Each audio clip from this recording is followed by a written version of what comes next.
Hello दोस्तों, स्वागत है आप सबका मेरे चैनल शालिनी मिस्ट्रीज में। तो हमारी आज की कहानी है 2024 में आई मूवी चमकीला।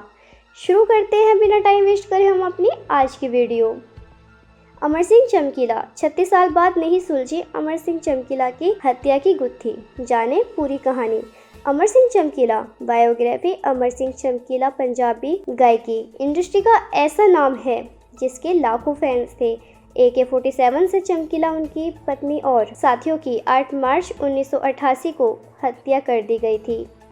1980 के दशक में अपने गानों से लोगों के दिलों पर राज करने वाले सिंगर अमर सिंह चमकीला पंजाबी म्यूज़िक की दुनिया में सबसे पॉपुलर सितारे थे। उस दौर में चमकीला के ही सबसे ज़्यादा कैसेट रिकॉर्ड होते थे और बिकते भी थे। लगभग 8 सालों तक चमकीला ने पंजाबी म्यूज़िक इंडस्ट्री पर राज किया। इसके बाद 8 मार्च 1988 को चमकीला अलफवादियों की गोली का शिकार हो गए।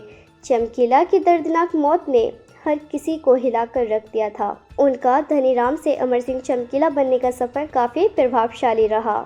21 जुलाई 1960 को लुधियाना के दुगरी गांव में जन्मे धनीराम को गरीबी की वजह से कपड़ा फैक्ट्री में काम करना पड़ा। 7 दिसंबर 1975 को महज 16 साल की उम्र में धनीराम की शादी गुरमेल कौर से हो गई थी। शादी के बाद उसके घर 2 लड़कियां पैदा हुई। हालांकि धनीराम का सपना कुछ और था। वो एक बड़ा सिंगर बनना चाहते थे। जब भी उसको समय मिलता वो गाने लिखने लग जाता। धनीराम के टैलेंट को देखकर उस्ताद ने उसे रख लिया और उसका गाना गाकर उस्ताद भी सुपरहिट हो गया। जिसके बाद खुद के लिखे गानों को धनीराम ने खुद गाना शुरू किया और देखते ही देखते एक सुपरहिट सिंगर बन गया। उसके उस्ताद व गायक सुरिंदर शिंदा ने धनीराम से खुश होकर उनका नाम अमर सिंह चमकीला रख दिया।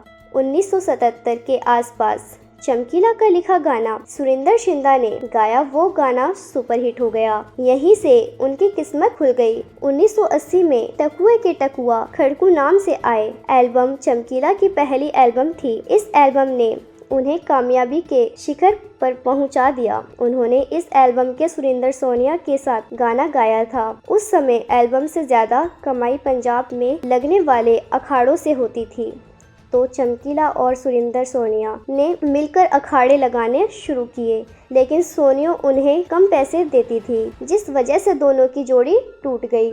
इसके बाद उन्होंने फीमेल सिंगर अमरजोत कौर के साथ गाना गाना शुरू किया और इन दोनों की जोड़ी को पंजाब में खूब पसंद किया जाने लगा।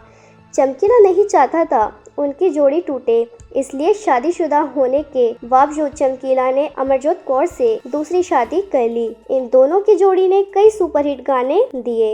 अमर सिंह चमकीला और अमरजोत कौर के गाए गए गाने अश्लीलता की कैटेगरी में आने लगे, जिसकी वजह से आम युवा तो उनके गानों को पसंद किया करते थे, लेकिन उनका विरोध भी होना शुरू हो गया। पंजाब के बाकी सिंगर्स का नाम ठप हो चुका था। उस समय पंजाब में अलगावादियों ने चमकीला को धमकी दी कि वो अश्लील गाने गाना बंद कर दे, जिसके बाद 1986 में चमकीला ने अलगाववादियों से माफ़ी मांगते हुए अश्लील गाने गाने से तौबा कर ली। जिसके बाद चमकीला और अमरजोत कौर ने धार्मिक गाने भी गाए। उनके गाए 21 के करीब धार्मिक गाने काफी फेमस हुए, जिनमें बाबा तेरा, ननकाना और तलवार में कल गीधर दी हाँ जैसे धार्मिक गीत शामिल हैं। चमकीला का क्रेज ऐसा था कि उसके गाए गानों की वजह से पंजाबी फिल्में हिट हो जाती थी।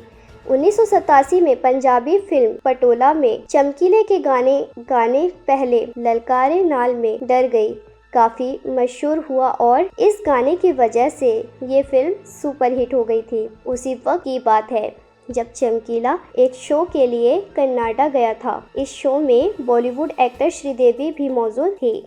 चमकीला ने स्टेज पर जब गाना गाया था, श्रीदेवी खुद को रोक नहीं सकी और उनके गाने पर नाचने लगी। चमकीला की बढ़ती शोहरत के बाद रोहती के लिए धमकी भरी चिट्ठियां आने लगी। कईयों को तो पैसे भी दिए गए। चमकीला को मिलने वाली धमकियों की वजह से उनके साथी कलाकार भी उनका साथ छोड़ने लगे। तो चमकीला ने कहा, चिंता मत करो, जिस गोली पर मेरा नाम लिखा होगा वो गोली आखिर मेरे लिए ही आएगी। उनका कोई नुकसान नहीं होगा क्योंकि सिंगर तो मैं ही हूँ ना।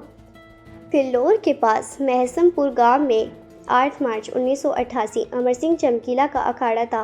दोपहर 1:30 बजे के करीब जैसे ही चमकीला और अमरजोत अपनी गाड़ी से उतरे, उन पर AK-47 से गोलियों की बौछार कर दी गई। इस गोलीबारी में पहले अमरजोत कौर और फिर अमर सिंह चमकीला की मौत हो जाती है। इसके साथ उनके ढोलक बजाने वाले बलदेव सिंह और एक और साथी हरजीत सिंह गिल की भी मौत हो गई। PTI को दिए गए एक इंटरव्यू में चमकीले के स्टेज कोऑर्डिनेटर मड़ाकू ने बताया कि हमलावरों ने चमकीला की लाश पर एक चिट्ठी रखी और उसकी लाश के पास भंगड़ा डालने लगे। इस चिट्ठी पर लिखा था कि हमने कहा था कि ऐसा मत कर, लेकिन नहीं माना। अमर सिंह चमकीला को मारने वाले कातिल कौन थे, ये आज तक कोई नहीं जान पाया है।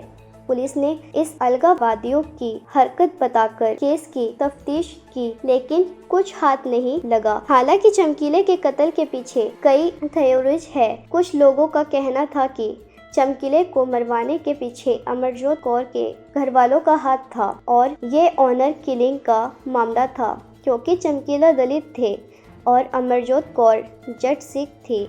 लेकिन चमकीले के मैनेजर कुलिंदर कुक्की ने एक इंटरव्यू में बात का खंडन किया। दोनों परिवारों की सहमति से ही अमर सिंह चमकीला और अमरजोत कौर की शादी हुई थी। कुछ लोगों का मानना है कि चमकीला के अश्लील गानों से वे अलगाववादी के निशाने पर आ गए। वहीं कुछ का कहना है कि चमकीला की मौत के गायक थे। अपना कंपटीशन खत्म करने के लिए उन्हें मरवा दिया गया, लेकिन आज तक पता नहीं चल पाया कि आखिरकार चमकीला की हत्या किस वजह से की गई है। यानी कुल मिलाकर ये बात है कि पंजाबी गायकी का एक ऐसा सितारा जो चमका कि चमकीला हो गया और आखिरकार गोलियों की आवाज़ों ने इस गायक की गायकी को हमेशा के लिए खामोश कर दिया।